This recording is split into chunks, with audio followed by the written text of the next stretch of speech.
I'm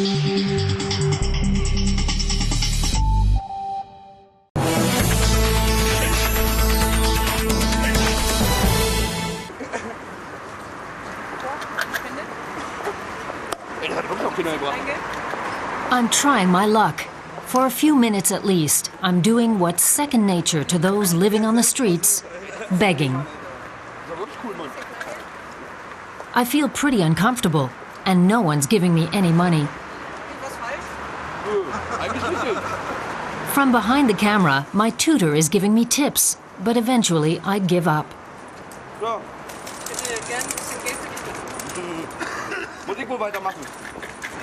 Time for me to take my more accustomed place behind the camera again. My tutor was Mickey. He's 24 and a real professional when it comes to begging. He's been homeless for 13 years now.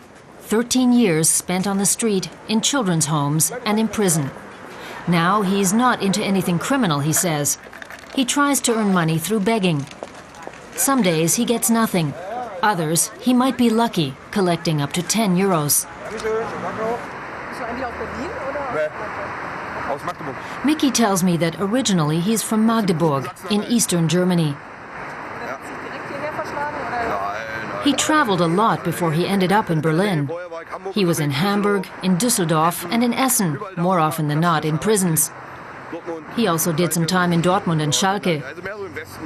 He first came to Berlin 4 years ago, but ended up back in a Düsseldorf jail. Now he's here again.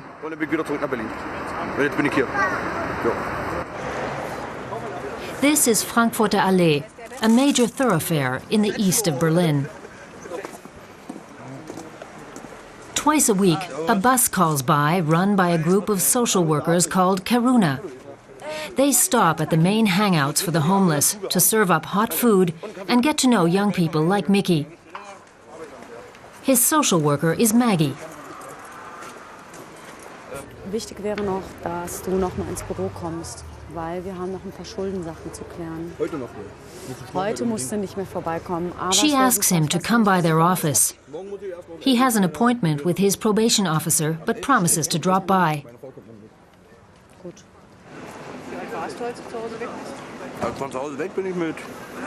Mickey tells me he left home when he was 11 years old.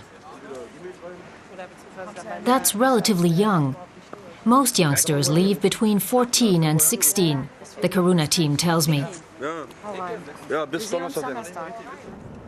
The bus heads on to Alexanderplatz in the city center.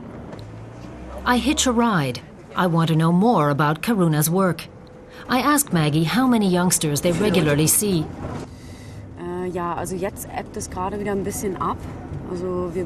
Things are gradually getting quieter, she explains. That's how it is in winter. Many people have managed to find a flat or a place in assisted living.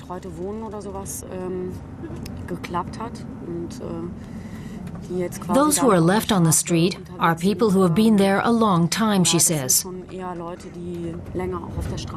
They stay there no matter what the season.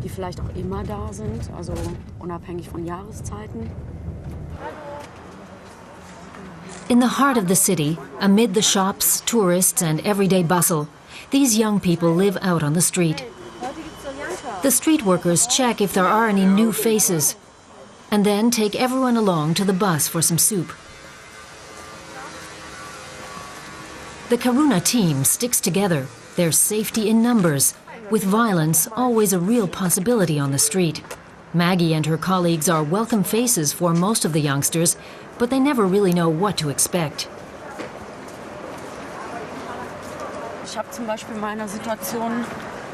Maggie tells me about one unpleasant experience she's had. It was in the little park we just visited. There was a group who'd all been drinking. She was saying hello, and then one of the men grabbed her, she says. He dragged her down and wanted to kiss her. She says it really wasn't any fun. To the team, the youngsters are known as clients. Some of them left home of their own free will. Others were thrown out by their parents.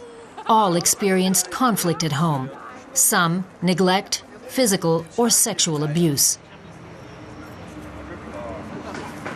Another common factor was drug addiction.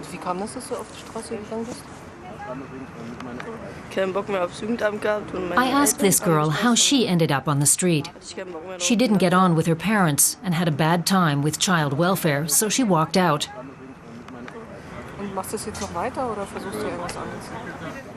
She says she's going into rehab in a few days and then she'll do a course of therapy. If she sticks that out, she'll be given a flat.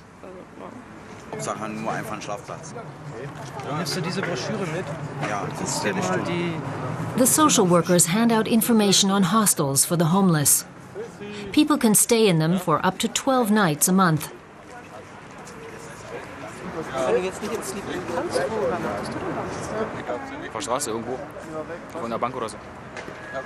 This young man tells me he usually sleeps on benches. He doesn't have anywhere to go. If it's cold, he might end up in the underground. Sometimes he just sits on a train and sleeps until the end of the line. Then he gets on one in the other direction. Karuna helps young people find somewhere to sleep and get therapy courses, gives advice on legal and health matters, and helps them deal with job centers and child welfare. To find out more, I go along to the Karuna Academy, as they call their help center. In this room, the teenagers print T-shirts. Some were sent here by job centers. Others were approached by street workers. At the academy, they have to adapt to a regular schedule and keep off drugs for a few hours. In return, they get a little money. For some, it's a first step back into normal society, often closed off to those without family or friends. Mickey drops by. He's agitated. He has a chance of getting a flat, but feels intimidated by the paperwork.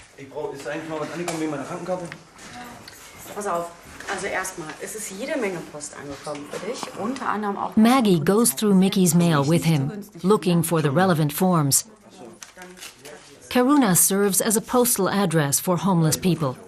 Otherwise, many would have no way of dealing with the authorities. Mickey's girlfriend Tammy has come along. He wants to rent the flat with her. Many landlords are reluctant to take in people who've been homeless. And Mickey's criminal record means he would have no chance of getting a contract alone.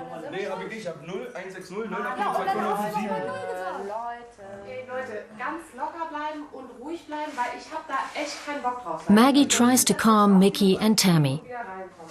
Bureaucracy can often seem impossibly daunting to people in their situation. Tammy storms out. That leaves Mickey without a hope of getting the flat.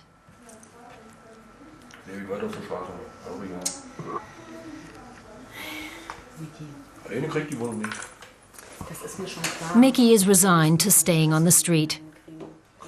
Maggie tries to encourage him.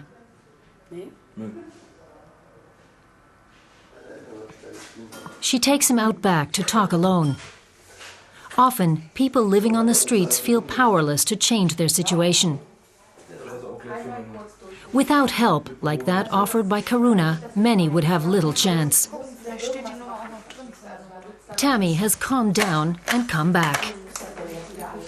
Maggie has helped the couple fill in the application form for their flat.